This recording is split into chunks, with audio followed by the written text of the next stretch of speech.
আজকে ভ্রাম্যমাণ পতিতালয় বা অনলাইন পতিতালয় নিয়ে বিষয়টা নিয়ে কথা বলবো। খুবই ইম্পর্টেন্ট একটা বিষয় এবং এই বিষয়টি খুবই ভয়াবহ যে আমাদের কাছে অনেক পেশেন্ট আসে যে তারা বেশ শিক্ষিত, দেখা যায় তাদের ভিতরে অশিক্ষিত শিক্ষিত সবাই রয়েছে, কিন্তু মজার বিষয় হচ্ছে তারা এমন এমন প্রতিষ্ঠান থেকে পড়াশোনা করেছে, তারা কিন্তু এই বিষয় সম্পর্কে জানে, এসটিডি সম্পর্কে জানে বা গনোরিয়া রোগ নিয়ে এসব জানে।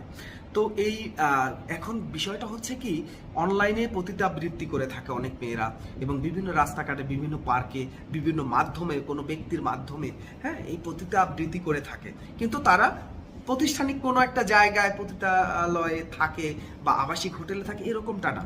তারা বিভিন্ন পার্কে থাকে, বিভিন্ন রাস্তায় থাকে, বিভিন্ন লোকের মাধ্যমে এবং অনলাইনে বিভিন্নভাবে কিন্তু এই যোগাযোগ করে ব্যক্তির সাথে। এভাবে করে আপনার সুবিধা মতো জায়গায় চলে যাবে সেই মেয়েরা, তাদের সাথে আপনি রাত কাটাবেন বা সময় কাটাবেন। এভাবে এই বিষয়গুলো রুগীদের কাছ থেকেই আমাদের শোনা যে তারা এভাবে অনলাইনে কারোর সাথে চ্যাটিং করে বা কথা বলে তাদের সাথে যোগাযোগ করে রাত কাটিয়েছে।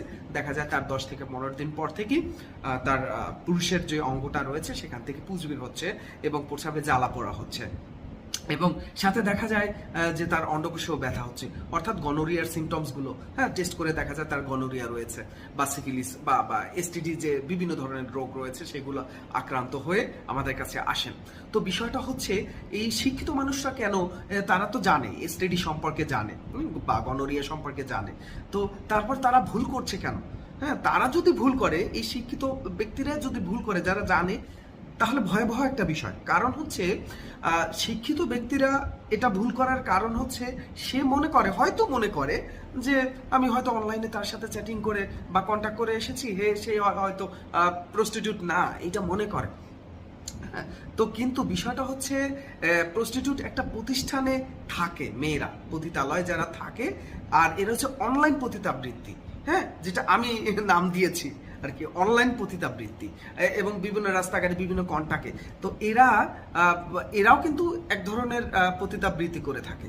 তো এই বিষয়গুলো শিক্ষিত মানুষরা অনেক সময় ভুল করেন যে হয়তো আমার সাথে চ্যাটিং হয়েছে, আমার বন্ধুর সাথে কারোর সাথে কন্ট্যাক্ট করে আমি মেয়েটার সাথে আমি সময় কাটিয়েছি, সেক্ষেত্রে কোনো ডেঞ্জারাস কোনো বিষয় না।